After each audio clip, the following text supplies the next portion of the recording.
नमस्कार दोस्तों, स्वागत है आप सभी का इंडियन स्टडी की हिंदी यूट्यूब चैनल पर। चलिए स्टार्ट करते हैं। दोस्तों, आज की इस वीडियो में आरआरबी जेई और एनटीपीसी के लिए आपका ऑनलाइन टेस्ट लिया गया है, जिसमें काफ़ी मोस्ट इंपोर्टेंट क्वेश्चंस को कवर किया गया है। और वीडियो के लास्ट में मैं आपसे क्वेश्चंस पूछूंगा और उसका आंसर आपको कमेंट बॉक्स में बताना होगा, तो इसलिए वीडियो को अंत तक देखिएगा। दोस्तों, मैं अनअकैडमी पर ही पढ़ाता हूँ। अनअकैडमी की प्रोफाइल का लिंक डिस्क्रिप्शन में दिया है, तो आप एक बार वहां पर जाके जरूर से चेक कर लीजिएगा। चलिए दोस्तों, स्टार्ट करते हैं और देख लेते हैं पहला क्वेश्चन। दोस्तों, किसी भी क्वेश्चंस का आंसर देने के लिए आपको 3 से 5 सेकंड का समय दिया जाएगा। उसके बाद मैं खुद आपको उसका आंसर बता दूंगा, ठीक है। तो आपके पास केवल 3 से 5 सेकंड का समय रहेगा। जितने भी क्वेश्चंस हैं वो आपके जीएस यानी कि जनरल साइंस के क्वेश्चंस हैं, ठीक है। तो पहला क्वेश्चन है आपका कि निम्नलिखित में से कौन वायु प्रदूषक नहीं है। SO2 यानी कि sulphur dioxide, carbon monoxide, carbon dioxide या DDT। मैंने ऑप्शंस अभी पढ़ दिए, अब मैं ऑप्शंस नहीं पढ़ूंगा। तो अगर हम बात करें वायु प्रदूषक की, तो कार्बन डाइऑक्साइड जो है वो आपका वायु प्रदूषक नहीं है, यानी कि इस क्वेश्चन का तीसरा ऑप्शन बिल्कुल करेक्ट है। नेक्स्ट क्वेश्चन है आपका, यहाँ पर 22 डल गया है, तो इसको सेकंड क्वेश्चन कर लिया गया। प्रथम जीव की उत्पत्ति हुई कहाँ पर। पृथ्वी पर, हवा में, जल में या किसी अन्य ग्रह पर।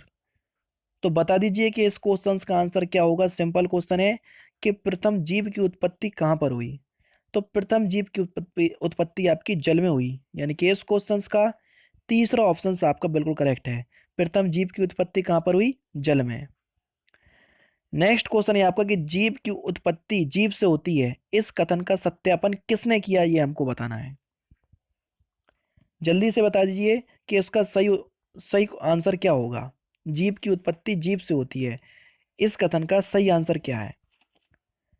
तो दोस्तों, आपका सही उत्तर हो जाएगा ओपेरिन, यानी कि इस क्वेश्चन का चौथा ऑप्शन करेक्ट है। नेक्स्ट क्वेश्चन है आपका कि पौधे के किस भाग से कॉफी प्राप्त होती है। सिंपल क्वेश्चन और इंपोर्टेंट क्वेश्चंस। तो आप सभी जानते हैं, जो आप कॉफी जिसको हम पेय पदार्थ के रूप में यूज करते हैं, तो कॉफी जो है वो आपका बीजों से प्राप्त होती है। किससे दोस्तों, बीजों से प्राप्त होती है कॉफी। नेक्स्ट क्वेश्चन है आपका कि निकोटीन पाया जाता है। तो जल्दी से बता दीजिए, क्योंकि बहुत ही सिंपल क्वेश्चन है कि निकोटीन किस में पाया जाता है।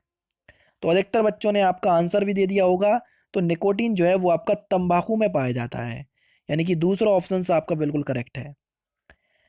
नेक्स्ट क्वेश्चन है आपका कि कीट भक्षी पौधा कौन सा है। चार ऑप्शंस आपके सामने हैं, कीट भक्षी पौधा कौन सा है। तो दोस्तों, अगर हम बात करें, ड्रोसरा जो है वो आपका एक कीट भक्षी पौधा है। कौन, ड्रोसरा क्या है, ये एक कीट भक्षी पौधा है। Important questions. नेक्स्ट क्वेश्चन है आपका कि डीएनए का मॉडल प्रस्तुत करने के लिए 1962 में नोबेल पुरस्कार किसको मिला था, ये हमको बताना है। इंपोर्टेंट क्वेश्चन है काफी ज्यादा। डीएनए का मॉडल प्रस्तुत करने के लिए जो आपका 1962 में जो आपका नोबेल पुरस्कार है वो किसको प्रदान किया गया था। तो जल्दी से बता दीजिए कि इसका सही उत्तर क्या होगा। तो दोस्तों, आप सभी लोग जानते होंगे कि डीएनए का मॉडल किसने प्रस्तुत किया था। तो ये किया था आपका वॉटसन एवं क्रिक ने, यानी कि इस क्वेश्चन का पहला ऑप्शन बिल्कुल करेक्ट है। नेक्स्ट क्वेश्चन है आपका कि अनुवांशिकता के जन्मदाता कौन है। जल्दी से बता दीजिए, सिंपल क्वेश्चंस बहुत ही ज्यादा। अनुवांशिकता के जन्मदाता कौन है, कई बार आपने पढ़ा होगा। तो अनुवांशिकता के जो आपके जन्मदाता हैं उनका नाम है ग्रेगर मेंडल, यानी कि इस क्वेश्चन का चौथा ऑप्शन बिल्कुल करेक्ट है। नेक्स्ट क्वेश्चन है कि आलू क्या है, जड़, तना, फल या बीज। तो जल्दी से बता दीजिए कि जो आपका आलू है उसको किस रूप में जाना जाता है। तो जो आपका आलू है वो क्या है दोस्तों, आलू आपका एक तना है, यानी कि इस क्वेश्चन का दूसरा ऑप्शन बिल्कुल करेक्ट है। आलू तने का उदाहरण है। नेक्स्ट क्वेश्चन है आपका कि चेचक के वैक्सीन को सर्वप्रथम तैयार किया था किसने, यानी कि चेचक के टीके की खोज किसने की थी, ये हमको बताना है। लुई पास्चर ने, जेनर ने, लिस्टर ने या सॉल्क ने। तो चेचक के टीके की खोज किसने की थी। बहुत ही ज्यादा सिंपल क्वेश्चन है, आप आसानी से बता सकते हैं। तो चेचक के टीके की खोज की थी एडवर्ड जेनर ने, यानी कि इस क्वेश्चन का दूसरा ऑप्शन आपका बिल्कुल करेक्ट हो जाएगा। नेक्स्ट क्वेश्चन है आपका कि निम्नलिखित में से कौन सी बीमारी पर काबू पा लिया गया है। चार ऑप्शंस आपके सामने और जल्दी से बता दीजिए। तो दोस्तों आपका जो सही उत्तर है वो है आपका टीबी यानी कि ट्यूबरक्लोसिस, जो आपकी बीमारी होती है, इस पर काबू पा लिया गया है। नेक्स्ट क्वेश्चन है आपका कि भारत के लोगों की वसा में पाया जाता है। तो भारत के लोगों की जो ये क्वेश्चन थोड़ा हार्ड है, देखो जब क्वेश्चन पेपर थोड़ा हार्ड बनता है तो इस तरीके के एग्जामिनर क्वेश्चन रखता है। तो मैं सारी चीजों को ध्यान में रखकर आपका ये टेस्ट तैयार कर रहा हूँ, ठीक है।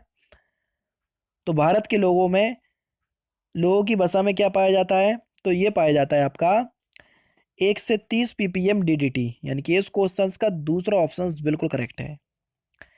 नेक्स्ट क्वेश्चन है आपका कि प्राकृतिक कीटनाशक एजाडिरकटिन प्राप्त होता है किससे। जल्दी से बता दीजिए, आपका एक कीटनाशक है, ये किससे प्राप्त होता है। चार ऑप्शंस आपके सामने हैं। तो दोस्तों आपका जो सही उत्तर है वो है आपका नीम से, यानी कि इस क्वेश्चन का दूसरा ऑप्शन करेक्ट है। एंटीबायोटिक होती हैं क्या, चार ऑप्शंस आपके सामने हैं। तो दोस्तों आपने कई बार सुना होगा एंटीबायोटिक्स के बारे में, ये होती हैं आपकी दवाएं, यानी कि इस क्वेश्चन का दूसरा ऑप्शन बिल्कुल करेक्ट है, ठीक है। नेक्स्ट क्वेश्चन की तरफ चलते हैं। नेक्स्ट क्वेश्चन है आपका कि निम्नलिखित में से कौन दूध को दही बनाता है। तो जल्दी से बता दीजिए कि दूध को दही बनाने के लिए हमको किसकी जरूरत पड़ती है। सिंपल क्वेश्चंस काफी ज्यादा। तो दोस्तों आपका जो सही उत्तर हो जाएगा वो हो जाएगा आपका लैक्टोबैसिलस। जी हाँ दोस्तों, लैक्टोबैसिलस जो है वो दूध को दही के रूप में बनाता है। नेक्स्ट क्वेश्चन है आपका कि इन्फ्लुएंजा H1N1 को अधिक प्रचलित रूप में जाना जाता है, इसको हम किस रूप में जानते हैं H1N1 को। Mad cow disease, swine flu, common flu या रेबीज। तो जल्दी से बता दीजिए कि H1N1 का प्राकृतिक नाम क्या है। तो इसको हम स्वाइन फ्लू के नाम से जानते हैं, यानी कि इस क्वेश्चन का दूसरा ऑप्शन आपका बिल्कुल करेक्ट है, ठीक है। और एक और होता है आपका H5N1। तो इसको हम किस रूप में जानते हैं, इसको हम वर्ड फ्लू के रूप में जानते हैं। किस रूप में दोस्तों, वर्ड फ्लू के रूप में जानते हैं। नेक्स्ट क्वेश्चन है आपका, नेक्स्ट क्वेश्चन है रडार का आविष्कारक कौन था। रॉबर्ट वॉटसन, फ्लेमिंग, वुजवॉल या ऑस्टिन। तो जल्दी से बता दीजिए कि रडार के आविष्कारक कौन थे।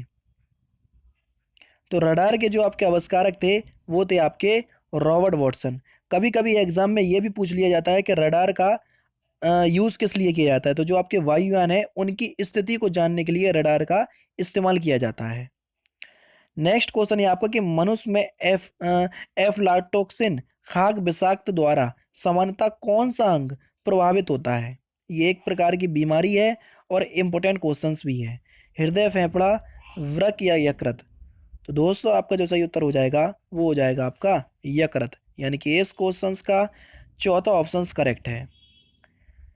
सेकंड लास्ट क्वेश्चन है दोस्तों आपका कि निम्नलिखित में से किस विटामिन में कोबाल्ट पाया जाता है। Vitamin B6, vitamin B2, vitamin B1 या विटामिन B12। तो दोस्तों अगर हम बात करें कोबाल्ट की, तो विटामिन B12 में आपका कोबाल्ट पाया जाता है। और इसका आपको रासायनिक नाम भी पता होना चाहिए, क्योंकि कई बार आपसे एग्जामिनर पूछ चुका है। तो विटामिन B12 का जो आपका रासायनिक नाम होता है वो होता है आपका साइनोकोबाल्विन। क्या, साइनोकोबाल्विन। यहाँ पर मैं आपका लिख रहा था तो लिख नहीं पाया, तो साइनोकोबाल्मिन ये आपका विटामिन B12 का रासायनिक नाम होता है, ठीक है। इंपॉर्टेंट क्वेश्चंस काफी ज्यादा। लास्ट क्वेश्चन है आपका कि रक्तदाब का मापक यंत्र कौन सा है, ये हमको बताना है। स्फेरोमीटर, अमीनोमीटर, स्पिग्नोमेनोमीटर या अमीटर। तो जल्दी से बता दीजिए कि निम्नलिखित में से रक्तदाब का मापक कौन सा है। तो दोस्तों अगर हम बात करें रक्तदाब के मापक की, तो रक्तदाब का जो आपका मापक है वो है आपका स्पिग्नोमेनोमीटर, यानी कि इस क्वेश्चन का तीसरा ऑप्शन जो है वो बिल्कुल करेक्ट है, ठीक है। तो दोस्तों ये थे आपके 20 इंपॉर्टेंट क्वेश्चंस।